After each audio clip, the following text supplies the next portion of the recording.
Hi ಎಲ್ಲರಿಗೂ ನಮಸ್ಕಾರ. Welcome back to our YouTube channel. ಯಾರೆಲ್ಲ ವಿಡಿಯೋಸ್ ಅನ್ನ ಸಬ್ಸ್ಕ್ರೈಬ್ ಮಾಡ್ದೆ ನೋಡ್ತಾ ಇದ್ದೀರಾ, ಸಬ್ಸ್ಕ್ರೈಬ್ ಮಾಡ್ಕೊಳ್ಳಿ ಅಂತ ಹೇಳ್ತಾ, ಮೊದಲನೇದಾಗಿ ಇಲ್ಲಿಯವರೆಗೂ ನಾವು ಸೈಕಾಲಜಿ ಆಲ್ಮೋಸ್ಟ್ ಕಂಪ್ಲೀಟ್ ಆಗಿದೆ ನಮ್ಮ ಒಂದು ಚಾನಲ್ ಅಲ್ಲಿ.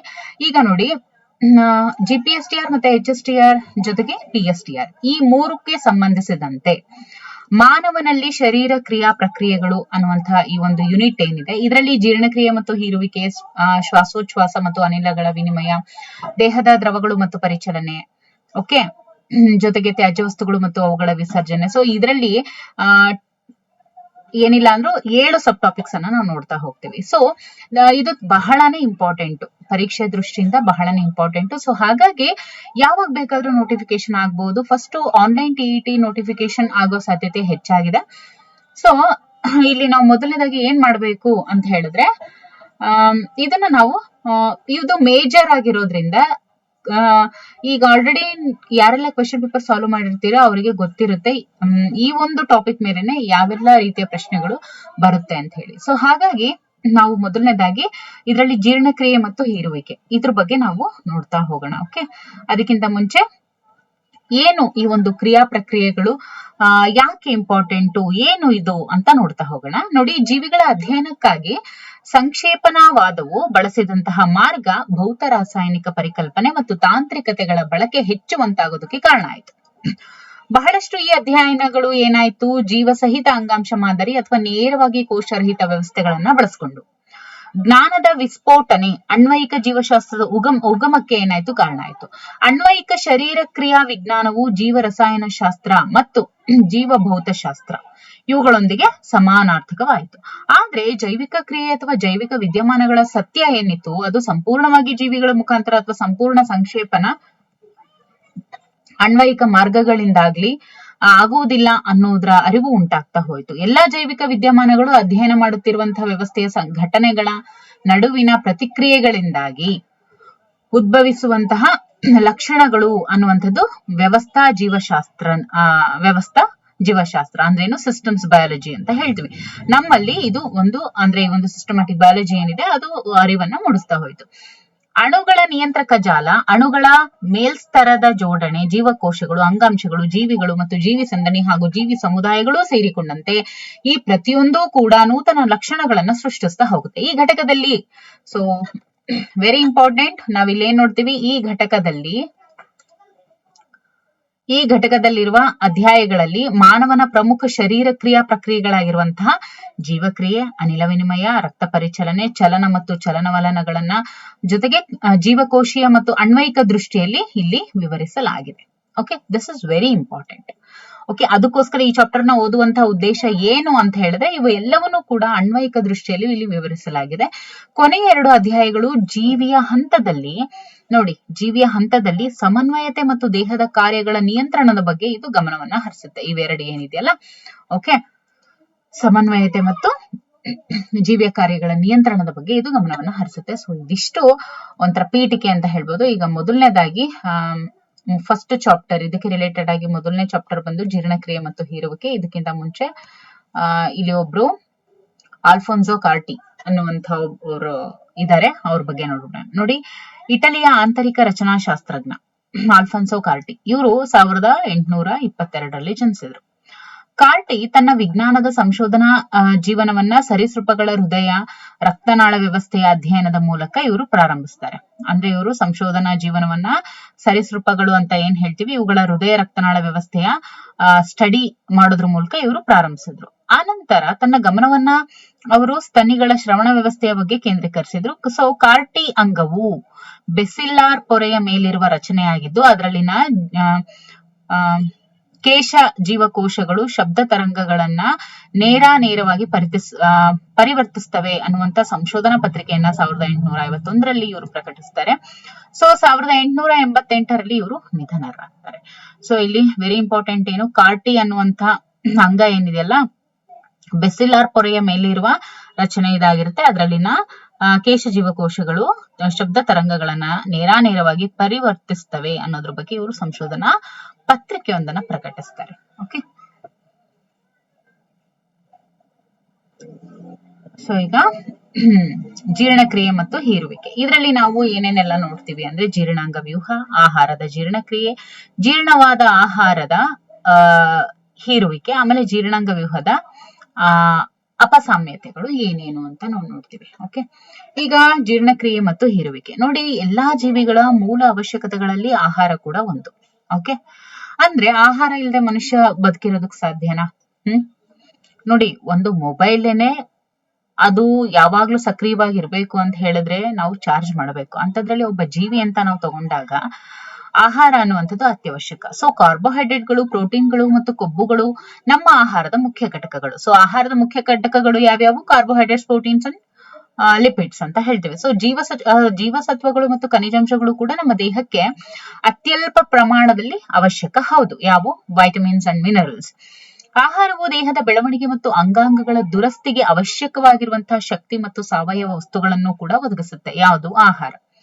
ಈಗ ನೋಡಿ, ನಾವು ಸೇವಿಸುವಂತಹ ಆಹಾರ, ಅದರಲ್ಲಿ ಮೊದಲನೇದಾಗಿ ನೀರು, ದೇಹದ ಅಂದ್ರೆ ಈಗ ನಾವು ತೆಗೆದುಕೊಳ್ಳುವಂತಹ ನೀರು ಏನಿದೆ, ಇದು ದೇಹದ ಚಯಾಪಚಯ ಕ್ರಿಯೆಗಳಲ್ಲಿ ಇದು ಪ್ರಮುಖ ಪಾತ್ರವನ್ನು ವಹಿಸುತ್ತೆ, ಮತ್ತೆ ನಿರ್ಜಲೀಕರಣವನ್ನ ಅದು ತಡೆಯುತ್ತೆ. ಆಹಾರದಲ್ಲಿ ಇರುವಂತಹ ಜೈವಿಕ ಸ್ಥೂಲ ಅಣುಗಳು ಅವುಗಳ ಮೂಲ ರೂಪದಲ್ಲಿ ದೇಹದಲ್ಲಿ ಬಳಕೆ ಆಗೋದಿಲ್ಲ. ಅವು ನಮ್ಮ ಜೀರ್ಣಾಂಗ ವ್ಯೂಹದಲ್ಲಿ ವಿಘಟನೆಗೊಂಡು ಸರಳ ರೂಪಕ್ಕೆ ಪರಿವರ್ತನೆ ಆಗ್ತಾ ಹೋಗುತ್ತೆ. ಸೊ ಸಂಕೀರ್ಣ ಅಂದ್ರೆ ಕಾಂಪ್ಲೆಕ್ಸ್ ಆಹಾರ ಘಟಕಗಳು ಏನಿದಾವೆ ಹೀರಿಕೆಯಾಗಬಲ್ಲಂತಹ ಸರಳ ರೂಪಕ್ಕೆ ಪರಿವರ್ತನೆಗೊಳ್ತವೆ. ಅದನ್ನೇ ನಾವೇನಂತ ಹೇಳ್ತೀವಿ? ಜೀರ್ಣಕ್ರಿಯೆ ಅಂತ ಹೇಳ್ತೀವಿ. ಸೊ ಜೀರ್ಣಕ್ರಿಯೆ ಅಂದ್ರೆ ಏನು? ಸಂಕೀರ್ಣ ಆಹಾರ ಘಟಕಗಳು ಹೀರಿಕೆಯಾಗಬಲ್ಲ ಸರಳ ರೂಪಕ್ಕೆ ಪರಿವರ್ತನೆಗೊಳ್ಳುವ ಈ ಕ್ರಿಯೆಗೆ ನಾವು ಡೈಜೆಷನ್ ಅಂತ ಹೇಳ್ತೀವಿ, ಮೀನ್ಸ್ ಜೀರ್ಣಕ್ರಿಯೆ ಅಂತ ಹೇಳ್ತೀವಿ. ಈ ಕ್ರಿಯೆ ನಮ್ಮ ಜೀರ್ಣಾಂಗ ವ್ಯೂಹದಲ್ಲಿ ಯಾಂತ್ರಿಕ ಹಾಗೂ ಜೀವರಾಸಾಯನಿಕ ವಿಧಾನಗಳ ಮೂಲಕ ಇದು ನಡೆಯುತ್ತೆ. ಸೊ ನಿಮ್ಗೆ ಪ್ರಶ್ನೆ ಬರ್ಬೋದು, ಏನಂತ? ಡೈಜೆಸ್ಟಿವ್ ಸಿಸ್ಟಮ್ ಅಂತ ಏನ್ ಹೇಳ್ತೀವಿ, ಇದು ಯಾಂತ್ರಿಕ ಮತ್ತು ಜೀವರಾಸಾಯನಿಕ ವಿಧಾನಗಳ ಮೂಲಕ ನಡೆಯುತ್ತೆ. ಓಕೆ, ಒಂದು ಯಾಂತ್ರಿಕ, ಇನ್ನೊಂದು ಜೀವರಾಸಾಯನಿಕ ವಿಧಗಳ ಮೂಲಕ ನಡೆಯುತ್ತೆ. ಓಕೆ, ಯಾವುದು? ಯಾಂತ್ರಿಕ ಹಾಗೂ ಜೀವರಾಸಾಯನಿಕ ವಿಧಾನಗಳ ಮೂಲಕ ನಡೀತಾ ಹೋಗುತ್ತೆ. ಓಕೆ, ಈಗ ನೋಡಿ, ಜೀರ್ಣಾಂಗ ವ್ಯೂಹ. ಈಗ ನಾವು ಇಲ್ಲಿ ವೆರಿ ಇಂಪಾರ್ಟೆಂಟ್ ಜೀರ್ಣಾಂಗ ವ್ಯೂಹದಲ್ಲಿ ನಾವು ನೋಡ್ತಾ ಹೋಗ್ತೀವಿ. ಮಾನವನ ಜೀರ್ಣಾಂಗ ವ್ಯೂಹವು ಮುಖ್ಯವಾಗಿ ಆಹಾರ ನಾಳ ಹಾಗೂ ಸಂಬಂಧಿತ ಗ್ರಂಥಿಗಳನ್ನ ಹೊಂದಿದೆ. ಸೊ ಈ ಚಾಪ್ಟರ್ ಅಂತ ಬಂದಾಗ ನಾವಿಲ್ಲಿ ನೋಡೋದು ಎರಡೇ, ಒಂದು ಅಲಿಮೆಂಟರಿ ಕೆನಲ್ ಬಗ್ಗೆ ನಾವು ನೋಡ್ತೀವಿ, ಮತ್ತೆ ಸಂಬಂಧಿತ ಗ್ರಂಥಿಗಳು ಅಂದ್ರೆ ಮೀನ್ಸ್ ಡೈಜೆಸ್ಟಿವ್ ಗ್ಲ್ಯಾಂಡ್ಸ್ ಅಂತ ಹೇಳ್ತೀವಿ. ಗ್ರಂಥಿಗಳು ಅಂದ್ರೆ ಗ್ಲ್ಯಾಂಡ್ಸ್, ಸೊ ಡೈಜೆಸ್ಟಿವ್ ಗ್ಲ್ಯಾಂಡ್ಸ್. ಇವೆರಡರ ಬಗ್ಗೆ ನೋಡಿದ್ರೆ ಈ ಒಂದು ಸಬ್ ಯೂನಿಟ್ ಏನಿದೆಯಲ್ಲ, ಸೊ ಡೈಜೆಸ್ಟಿವ್ ಸಿಸ್ಟಮ್, ಇದು ಕಂಪ್ಲೀಟ್ ಆದಂಗೆ. ಸೊ ಚೆನ್ನಾಗಿ ಇದನ್ನ ನೋಡ್ಕೊಳ್ಳಿ. ಮಾನವ ಜೀರ್ಣಾಂಗ ವ್ಯೂಹವು ಮುಖ್ಯವಾಗಿ ಆಹಾರ ನಾಳ ಮತ್ತು ಸಂಬಂಧಿತ ಗ್ರಂಥಿಗಳನ್ನ ಒಳಗೊಂಡಿದೆ. ಸೊ ಈಗ ನಾವು ವೆರಿ ಫಸ್ಟ್ ಏನ್ ನೋಡ್ತಾ ಹೋಗೋಣ? ಕಂಪ್ಲೀಟ್ ಆಹಾರ ನಾಳ ಅಂತ ಏನಿದೆಯಲ್ಲ, ಇದ್ರ ಬಗ್ಗೆ ನಾವು ಕಂಪ್ಲೀಟ್ ಆಗಿ ನೋಡ್ತಾ ಹೋಗೋಣ. ಆಹಾರ ನಾಳವು ದೇಹದ ಮುಂಭಾಗದಲ್ಲಿ ಬಾಯಿಯ ಮೂಲಕ ಪ್ರಾರಂಭವಾಗುತ್ತೆ. ಯಾವ್ದ್ರಿಂದ ಪ್ರಾರಂಭವಾಗುತ್ತೆ? ಹೆಂಗೋಗುತ್ತೆ? ಕೈ ತಗೊಂಡ್ ಬಾಯಿಗೆ ಇಟ್ಕೊಂತೀವಲ್ವಾ, ಆಹಾರನ ಎಲ್ಲಿಗೆ ಇಟ್ಕೊಂತೀವಿ? ಬಾಯಲ್ಲಿ ಇಟ್ಕೊಂತೀವಿ. ಸೊ ಅದರಿಂದ ಪ್ರಾರಂಭವಾಗುತ್ತೆ ಮತ್ತು ಹಿಂಭಾಗದಲ್ಲಿ ಗುದದ್ವಾರದ ಮೂಲಕ ಹೊರಕ್ಕೆ ತೆರೆದುಕೊಳ್ಳುತ್ತೆ. ಸೊ ಬಾಯಿಯು ಬಾಯಂಗಳಕ್ಕೆ ತೆರೆದುಕೊಳ್ಳುತ್ತೆ. ಬಾಯಿ ಏನಾಗುತ್ತೆ? ಅದು ಬಾಯಂಗಳಕ್ಕೆ ತೆರೆದುಕೊಳ್ಳುತ್ತೆ. ಬಾಯಂಗಳದಲ್ಲಿ ಅನೇಕ ಹಲ್ಲುಗಳು ಮತ್ತು ಒಂದು ಸ್ನಾಯಿಕ ನಾಲಿಗೆ ಇದೆ. ಪ್ರತಿ ಹಲ್ಲು ದವಡೆ ಮೂಳೆಯ ಕುಳಿಯಲ್ಲಿ ಹುದುಗಿದೆ. ಸೊ ಈ ರೀತಿಯ ವ್ಯವಸ್ಥೆಗೆ ನಾವು ಥೀಕೋಡಾಂಟ್ ಅಂತ ಕರಿತೀವಿ. ಏನಂತ ಕರಿತೀವಿ? ಥೀಕೋಡಾಂಟ್ ಅಂತ ಕರಿತೀವಿ. ಮಾನವನನ್ನು ಸೇರಿಕೊಂಡು ಬಹುತೇಕ ಸ್ತನಿಗಳು ಜೀವಿತಾವಧಿಯಲ್ಲಿ 2 ಹಂತದಲ್ಲಿ ಹಲ್ಲುಗಳನ್ನು ಬಳಸ್ಕೊಳ್ತವೆ. ಒಂದು ಗುಂಪಿನ ಹಲ್ಲನ್ನ ನಾವು ಹಾಲು ಹಲ್ಲು ಅಂದ್ರೆ ಮಿಲ್ಕ್ ಟೀತ್ಗಳು ಅಂತ ಕರಿತೀವಿ, ಅಥವಾ ಪತನಶೀಲ ಹಲ್ಲು ಅಂದ್ರೆ ಮೀನ್ಸ್ ಡೆಸಿಡಿಯಸ್ ಅಂತ ಹೇಳ್ತೀವಿ. ಓಕೆ, ಕಾಣ್ತಾ ಇದೆ ಅಲ್ವಾ? ಇದು ಬಾಯಂಗಳ, ಇದು ಬಾಯಿ, ಇದು ಬಾಯಂಗಳ. ಓಕೆ, ಇಲ್ಲಿ ಇರುವಂತದ್ದು ಇದು ಪ್ಯಾರೋಟಿಡ್ ಗ್ಲ್ಯಾಂಡ್ ಅಂತ ಹೇಳ್ತೀವಿ. ಇದು ಗಂಟಲು. ಓಕೆ, ಸಬ್ ಮ್ಯಾಕ್ಸಿಲರಿ ಮತ್ತು ಸಬ್ಲಿಂಗ್ಯುವಲ್ ಗ್ರಂಥಿಗಳು. ಓಕೆ, ಇಲ್ಲೆಲ್ಲ ನಿಮಗೆ ಪಾರ್ಟ್ಸ್ ಗೊತ್ತಾಗ್ತಾ ಇದೆ, ಹೌದಲ್ವಾ? ಎಸ್, ಅಂದ್ರೆ ಒಂದು ಮಿಲ್ಕ್ ಟೀತ್ ಮತ್ತು ಇವುಗಳನ್ನ ಸ್ಥಾನಪಲ್ಲಟಗೊಳಿಸುವ ಒಂದು ಅಂದ್ರೆ ಆ ಪ್ಲೇಸ್ ಅನ್ಗೆ ಅದು ಅಂದ್ರೆ ಅವು ಈಗ ಮಿಲ್ಕ್ ಟೀತ್ ಏನಿರ್ತವೆ ಅವು ಹೋದ್ಮೇಲೆ ನಮಗೇನ್ ಪರ್ಮನೆಂಟ್ ಅಂದ್ರೆ ಆ ಪ್ಲೇಸ್ ಅಲ್ಲಿ ಹುಟ್ಕೊಳ್ಳುವಂತ ನೆಕ್ಸ್ಟ್ ಹಲ್ಲುಗಳು ಏನಿರ್ತವೆ ಅವನ್ನ ನಾವು ಶಾಶ್ವತ ಹಲ್ಲುಗಳು ಅಥವಾ ವಯಸ್ಕ ಹಲ್ಲುಗಳು ಅಂತ ಕರಿತೀವಿ. ಸೊ ಈ ರೀತಿಯ ದಂತ ವ್ಯವಸ್ಥೆಗೆ ನಾವು ಡಿಫಿಯೋಡಾಂಟ್ ಅಂತ ಹೇಳ್ತೀವಿ. ಸೊ ಈ ರೀತಿಯಾದಂತಹ ದಂತ ವ್ಯವಸ್ಥೆಗೆ ನಾವು ಡಿಫಿಯೋಡಾಂಟ್ ಅಂತ ಹೇಳಿ ಕರಿತೀವಿ. ಸೊ ಪ್ರೌಢಾವಸ್ಥೆಯಲ್ಲಿ ಬಾಚಿ ಹಲ್ಲುಗಳು ನೋಡಿ, ಇಲ್ಲಿ ನೀವು ಚೆನ್ನಾಗಿ ನೆನ್ಪಿಟ್ಕೋಬೇಕು, ICPM ಅಂತ ನೆನ್ಪಿಟ್ಕೊಂಡ್ರೆ ಸಾಕು. ಏನು ICPM ಅಂದ್ರೇನು? ಇನ್ಸಿಸಾರ್ಸ್, ಕ್ಯಾನೈನ್, ಪ್ರಿಮೋಲಾರ್, ಮೋಲಾರ್ ಅಂತ ಹೇಳಿ. ಓಕೆ, ಬಟ್ ಇಲ್ಲಿ PM ಮತ್ತೆ M ಅಂತ ಕೊಟ್ಟಿದ್ದಾರೆ, ಅದು ನಿಮಗ್ ಬಿಟ್ಟಿದ್ದು. ಪ್ರೌಢ ವ್ಯಕ್ತಿಯಲ್ಲಿ ಬಾಚಿ ಹಲ್ಲು ಅದನ್ನ ಇನ್ಸಿಸರ್ಸ್ ಅಂತ ಹೇಳ್ತಾರೆ. ಕೋರೆ ಹಲ್ಲು ಕೆನೈನ್ಸ್ ಅಂತ ಹೇಳಿದ್ರೆ ಕೋರೆ ಹಲ್ಲು. ಮುಂದವಡೆ ಹಳ್ಳನ್ನ ಪ್ರಿಮೋಲಾರ್ಸ್ ಅಂತ ಹೇಳ್ತಾರೆ. ಮುಂದ್ಗಡೆ ಇರುವಂತಹ ದವಡೆ ಹಲ್ಲುಗಳನ್ನ ಮುಂದಗಡೆ ಇರುವಂತಹ ಮುಂದೆ ಇರುವಂತಹ ದವಡೆ ಹಲ್ಲುಗಳು, ಅವನ್ನ ನಾವೇನಂತ ಕರಿತೀವಿ? ಪ್ರಿಮೋಲಾರ್ಸ್ ಅಂತ ಕರಿತೀವಿ. ಸೊ ಮೋಲಾರ್ಸ್ ಅಂದ್ರೆ ಏನು? ದವಡೆ ಹಲ್ಲುಗಳು. ಓಕೆ, ಈ ರೀತಿ 4 ವಿವಿಧ ಬಗೆಯ ಶಾಶ್ವತ ಹಲ್ಲುಗಳು ನಮ್ಗೆ ಕಂಡು ಬರ್ತವೆ. ಅವನ್ನ ನಾವು ಪರ್ಮನೆಂಟ್ ಟೀತ್ ಅಂತ ಕರಿತೀವಿ. ಸೊ ಮೇಲಿನ ಮತ್ತು ಕೆಳಗಿನ ದವಡೆಯ ಪ್ರತಿ ಅರ್ಧದಲ್ಲಿ 4 ಬಗೆಯ ಹಲ್ಲುಗಳ ಜೋಡಣೆಯನ್ನ ನಾವು ICPMM ಅನುಕ್ರಮದಲ್ಲಿ ದಂತ ಸೂತ್ರದಿಂದ ನಾವು ಸೂಚಿಸ್ತೀವಿ. That is 2123. Okay, 21/23 enamel. Okay, 21/23 ಇದನ್ನ ಚೆನ್ನಾಗಿ ನೆನ್ಪಿಟ್ಕೊಳ್ಳಿ. ಓಕೆ, 21/23. ಇನ್ನು ಎನಾಮಲ್ ಎಂಬ ವಸ್ತುವಿನಿಂದ ಆಗಿರುವಂತಹ ಹಲ್ಲಿನ ಗಟ್ಟಿಯಾದ ಅಗಿಯುವ ಮೇಲ್ಮೈ ಆಹಾರವನ್ನ ಜಗಿಯೋದು ಇದು ಸಹಾಯ ಮಾಡುತ್ತೆ. ಈಗ ನೋಡಿ, ಒಂದು ಹಲ್ಲೇನು ತಗೊಂಡು, ಇವಾಗ ಚಿಕ್ಕವರಿದ್ದಾಗ ಹಲ್ಲು ಉದುರುತ್ತೆ ಅಲ್ವಾ, ಆ ಏನು ವೈಟ್ ಫಾರ್ಮಲ್ ಅದು ಏನಿರುತ್ತಲ್ವಾ, ಈ ಹಲ್ಲು ಈ ರೀತಿ ಏನಿರುತ್ತಲ್ವಾ, ಅದು ಯಾವ್ದ್ರಿಂದ ಆಗಿರುತ್ತೆ ಅಂದ್ರೆ ಎನಾಮಲ್ ಅನ್ನುವಂತಹ ವಸ್ತುವಿನಿಂದ ಅದು ಆಗಿರುತ್ತೆ. ಓಕೆ, ಹಾಗಾಗಿ ಹಲ್ಲು ಗಟ್ಟಿಯಾದ ಅಗೆಯುವ ಮೇಲ್ಮೈ ಆಹಾರವನ್ನ ಜಗಿಯೋದಕ್ಕೆ ಅದು ಸಹಾಯ ಕೂಡ ಮಾಡುತ್ತೆ. ಅಂದ್ರೆ ಆಹಾರವನ್ನು ಜಗಿಯೋದಕ್ಕೂ ಕೂಡ ಅದು ಸಹಾಯ ಮಾಡುತ್ತೆ. ಈಗ ಎನಾಮಲ್ ಬಗ್ಗೆ ನಮ್ಗೆ ಗೊತ್ತಾಯ್ತು. ಓಕೆ, ಈಗ ಫ್ರೆನುಲಮ್ ಅಂತ ಹೇಳ್ತೀವಿ.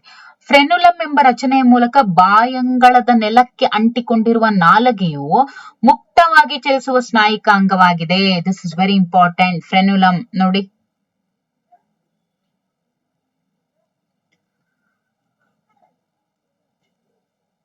ನೋಡಿ, ಫ್ರೆನುಲಮ್ ಏನಿದು?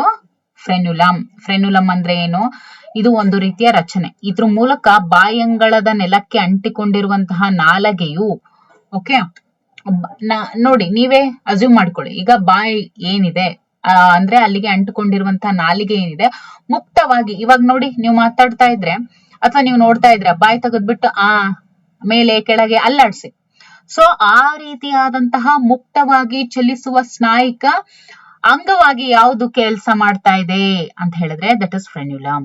ಓಕೆ, ಫ್ರೆನುಲಮ್ ಅನ್ನುವಂತಹ ರಚನೆ ಇದ್ರ ಮೂಲಕ ಬಾಯಂಗಳದ ನೆಲಕ್ಕೆ ಅಂಟಿಕೊಂಡಿರುವಂತಹ ನಾಲಿಗೆಯು ಮುಕ್ತವಾಗಿ ಚಲಿಸುವ ಸ್ನಾಯಿಕ ಅಂಗವಾಗಿದೆ. ಸೊ ನಾಲಿಗೆ ಏನು ಮುಕ್ತವಾಗಿ ಚಲಿಸೋದಕ್ಕೆ ಕಾರಣ ಏನು ಅಂತ ಹೇಳಿದ್ರೆ ಫ್ರೆನುಲಮ್ ಅನ್ನುವಂತಹ ರಚನೆ. ಓಕೆ, ಸೊ ನಾಲಿಗೆಯ ಮೇಲ್ಮೈಯಲ್ಲಿ ಚೂಚುಕ ಅಂತ ಹೇಳ್ತೀವಿ, ಪ್ಯಾಪಿಲೈ, ಇವುಗಳಿಂದ ಆಗಿರುವಂತಹ ಸೂಕ್ಷ್ಮವಾದ ಪ್ರಕ್ಷೇಪಣೆಗಳು ಕೂಡ ಇದೆ. ಓಕೆ, ಪ್ಯಾಪಿಲಾ ಅಂತ ಕೂಡ ಕರಿತೀವಿ. ನಾಲಿಗೆಯ ಮೇಲ್ಮೈಯಲ್ಲಿ ಚೂಚುಕಗಳು ಅನ್ನುವಂಥ ಸೂಕ್ಷ್ಮವಾದ ಪ್ರಕ್ಷೇಪಣೆಗಳು ಕೂಡ ಇದಾವೆ. ಇವುಗಳಲ್ಲಿ ಕೆಲವು ರುಚಿಗ್ರಾಹಿಕ ಗ್ರಂಥಿಗಳನ್ನ ಒಳಗೊಂಡಿದೆ. ಇದರಲ್ಲಿ ಕೆಲವೊಂದು ಟೇಸ್ಟ್ ಬಡ್ಸ್ ಕೂಡ ಇದೆ. ಅಂದ್ರೆ ನಾಲ್ಗೆ ಮೇಲೆ, ಅಂದ್ರೆ ನೋಡಿ ನಾಲ್ಗೆ ಚೆನ್ನಾಗಿ ಆ ಕಡೆ ಈ ಕಡೆ ಮೇಲೆ ಕೆಳಗೆ ಹೋಗುತ್ತೆ, ನಾವು ಹೆಂಗ್ ಬೇಕೋ ಹಂಗ್ ತಿರುಗಿಸ್ತೀವಿ ಅನ್ನೋದಕ್ಕೆ ಕಾರಣ ಏನು ಅಂತ ಹೇಳಿದ್ರೆ ಫ್ರೆನುಲಮ್ ಅನ್ನುವಂಥ ರಚನೆ. ಓಕೆ, ಇನ್ನು ನಾಲ್ಗೆ ಮೇಲೆ ಏನಿದೆ ಪ್ಯಾಪಿಲಾಗಳು ಇರುತ್ತೆ. ಓಕೆ, ಜೊತೆಗೆ ಕೆಲವು ರುಚಿಗ್ರಾಹಕ ಗ್ರಂಥಿಗಳು ಮೀನ್ಸ್ ಟೇಸ್ಟ್ ಬಡ್ಗಳು ಇವನ್ನು ಕೂಡ ಒಳಗೊಂಡಿರೋದು. ಇದು ನಾಲ್ಗೆ ಬಗ್ಗೆ ಆಯ್ತು. ಈಗ ಫಸ್ಟ್ ಬಾಯಿ ಅಂತ ಬಂದಾಗ ಫಸ್ಟ್ ಹಲ್ಲಿಂದ ಮುಗಿಸಿದ್ವಿ, ಆಯ್ತಾ? ನೆಕ್ಸ್ಟ್ ನಾಲ್ಗೆಗೆ ಬಂದ್ವಿ. ಅದಾದ್ಮೇಲೆ ಬಾಯಂಗಳವು ಆಹಾರ ಮತ್ತು ಗಾಳಿಗಳೆರಡಕ್ಕೂ ಸಾಮಾನ್ಯ ನಾಳ ಆಗಿದೆ. ಓಕೆ, ಒಂದು ಚಿಕ್ಕದಾದ ಗಂಟಲಿಗೆ ತೆರೆದುಕೊಳ್ಳುತ್ತೆ. ಗಂಟ್ಲು, ಫ್ಯಾರಿಂಗ್ಸ್ ಅಂದ್ರೇನು? ಗಂಟ್ಲು. ಫ್ಯಾರಿಂಗ್ಸ್ ಅಂದ್ರೇನು? ಗಂಟಲು. ಓಕೆ, ಇದನ್ನ ನಾವು ಫ್ಯಾರಿಂಗ್ಸ್ ಅಂತ ಹೇಳಿ ಕರಿತೀವಿ. ಓಕೆ, ಗಂಟ್ಲನ್ನ ನಾವೇನಂತ ಕರಿತೀವಿ? ಫ್ಯಾರಿಂಗ್ಸ್ ಅಂತ ಹೇಳಿ ಇಂಗ್ಲಿಷ್ ಅಲ್ಲಿ ಕರಿತೀವಿ. ಸೊ ಬಾಯಂಗಳವು ಆಹಾರ ಮತ್ತು ಗಾಳಿ ಇವೆರಡಕ್ಕೂ ಕೂಡ ಸಾಮಾನ್ಯ, ಅಂದ್ರೆ ಅಂದ್ರೆ ಆಹಾರ ಗಾಳಿ ಎರಡು ಒಂದೇ ನಾಳದಿಂದನೇ ಬರಬೇಕು. ಸೊ ಸಾಮಾನ್ಯ ನಾಳ, ಕಾಮನ್ ಪ್ಯಾಸೇಜ್ ಆಗಿದೆ. ಒಂದು ಚಿಕ್ಕದಾದ ಗಂಟಲಿಗೆ ಅದು ತೆರೆದುಕೊಳ್ಳುತ್ತೆ. ಅನ್ನನಾಳ ಅಂದ್ರೇನು? ಈಸೋಫೇಗಸ್. ಶ್ವಾಸನಾಳ, ಓಕೆ, ಅಂದ್ರೆ ಟ್ರಾಕಿಯಾ. ಓಕೆ, ವಾಯುಕೊಳವೆ ಅಂತ. ಅಂದ್ರೆ ಇವಾಗ ಆಹಾರ ಮತ್ತು ಗಾಳಿ ಎರಡಕ್ಕೂ ಒಂದೇ ಪ್ಯಾಸೇಜ್, ದಟ್ ಇಸ್ ಫ್ಯಾರಿಂಗ್ಸ್.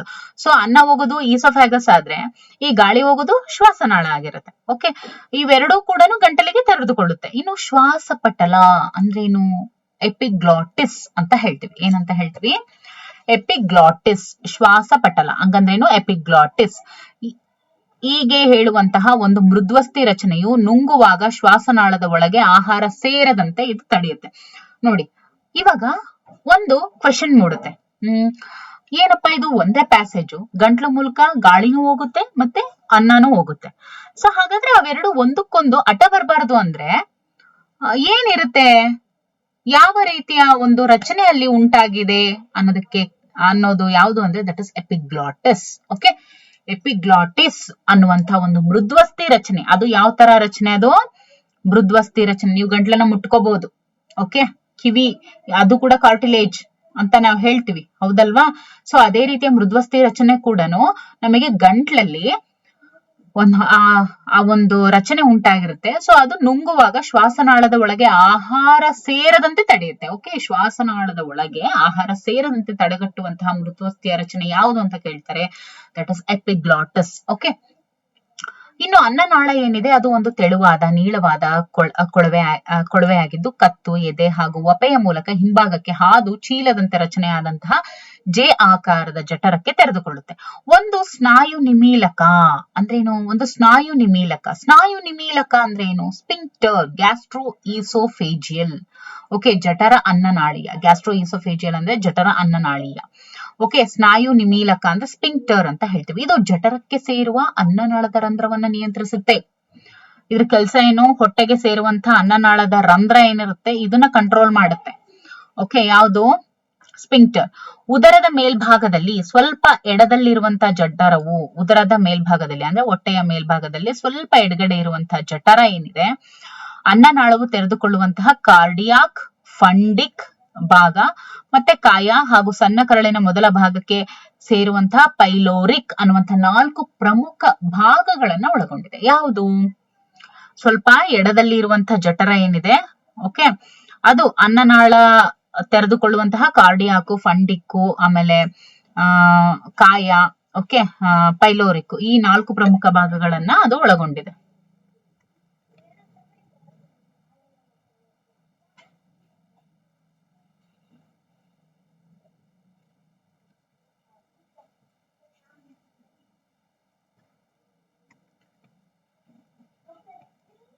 ಈ ತರ. ಓಕೆ,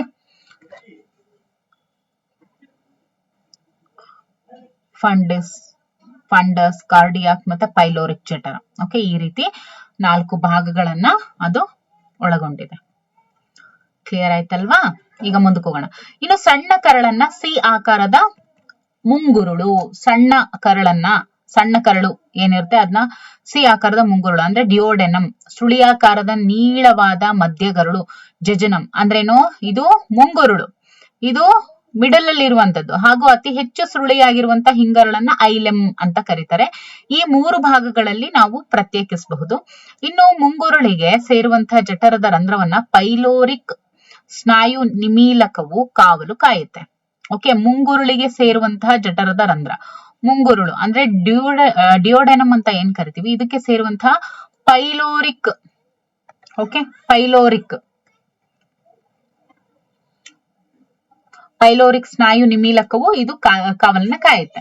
ಇನ್ನು ಹಿಂಗರಳು ದೊಡ್ಡ ಕರಳಿಗೆ ತೆರೆದುಕೊಳ್ಳುತ್ತೆ. ಹಿಂಗರಳು ಏನಿರುತ್ತೆ ಅದು ಲಾರ್ಜ್ ಇಂಟೆಸ್ಟೈನ್ಗೆ ಅದು ತೆರೆದುಕೊಳ್ಳುತ್ತೆ. ಅದು ಕುರುಡುಗರಳು ಅಂದ್ರೇನು? ಸೀಕಮ್ ಅಂತ ಹೇಳ್ತೀವಿ. ಹೆಗ್ಗರಳು ಅಂದ್ರೇನು? ಕಾಲನ್ ಅಂತ ಹೇಳ್ತೀವಿ. ಮಲಾಶಯ, ರೆಕ್ಟಮ್ ಅನ್ನುವಂತಹ 3 ಭಾಗಗಳನ್ನ ಒಳಗೊಂಡಿದೆ. ಯಾವುದು?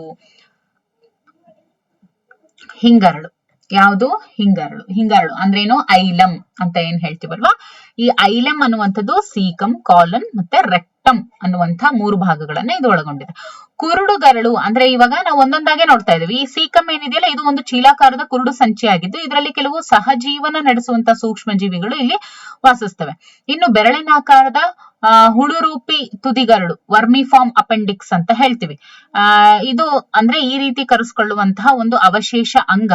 ಇದು ಕುರುಡುಗರಳುಗಳಿಂದ ಹೊರಕ್ಕೆ ಬಾಚಿಕೊಂಡಿರುತ್ತೆ. ಓಕೆ, ಚಾಚಿಕೊಂಡಿರುತ್ತೆ. ಇನ್ನು ಕುರುಡುಗರಳು ಹೆಗ್ಗರಳು. ಓಕೆ, ಇದು ಹೆಗ್ಗರಳಿಗೆ ತೆರೆದುಕೊಳ್ಳುತ್ತೆ. ಹೆಗ್ಗರಳನ್ನ ಆರೋಹಕ ಅಂದ್ರೇನು? ಅಸೆಂಡಿಂಗ್. ಮತ್ತೆ ಅಡ್ಡ ಹಾಯುವ ಅಂದ್ರೇನು? ಟ್ರಾನ್ಸ್ವರ್ಸ್. ಅವರೋಹಕ ಅಂದ್ರೇನು? ಡಿಸೆಂಡಿಂಗ್ ಭಾಗಗಳು. ಹಾಗೂ ಒಂದು ಸಿಗ್ಮಾಯ್ಡ್ ಅಂದ್ರೇನು? ಹೆಗ್ಗರಳು ಅನ್ನುವಂಥ 4 ಭಾಗಗಳಾಗಿ ನಾವು ವಿಂಗಡಿಸಬಹುದು. ಇನ್ನು ಅವರೋಹಕ ಹೆಗ್ಗರಳು ಮಲಾಶಯವು ಗುದದ್ವಾರದ ಮೂಲಕ ಹೊರಕ್ಕೆ ತೆರೆದುಕೊಳ್ಳುತ್ತೆ. ಓಕೆ,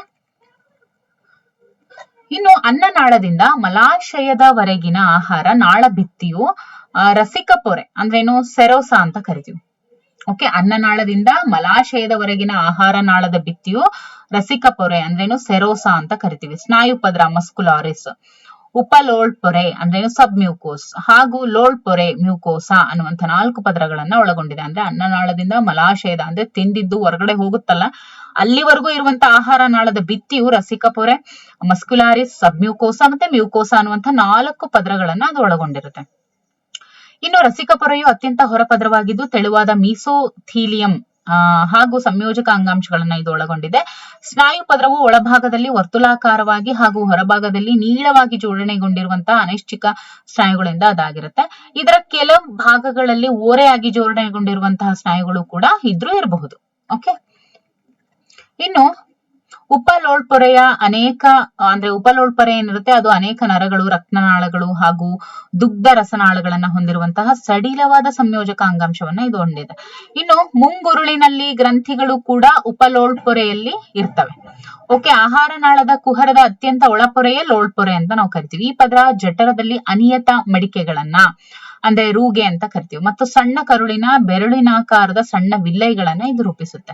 ವಿಲ್ಲೈಯ ಹೊರಮೈನಲ್ಲಿ ಇರುವಂತಹ ಜೀವಕೋಶಗಳು ಮೈಕ್ರೋವಿಲ್ಲೈ ಅನ್ನುವಂಥ 106 ಅತಿ ಸೂಕ್ಷ್ಮ ಚೂಚಿಕೆಗಳನ್ನ ಇದು ಹೊಂದಿರುತ್ತೆ.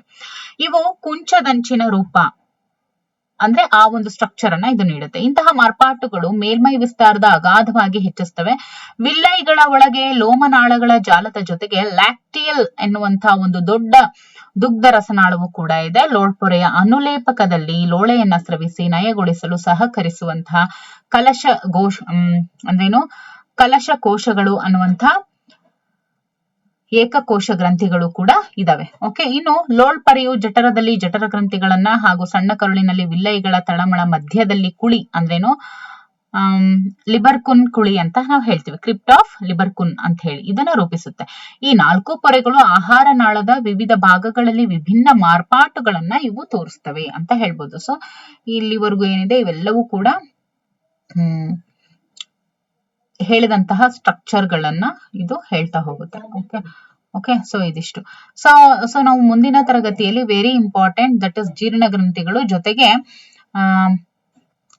ಆಹಾರದ ಜೀರ್ಣಕ್ರಿಯೆ ಯಾವ ರೀತಿ ಜೀರ್ಣ ಆಗುತ್ತೆ ಅನ್ನೋದನ್ನ ನಾವು ಇಲ್ಲಿ ನೋಡ್ತಾ ಹೋಗ್ತೀವಿ. ಓಕೆ,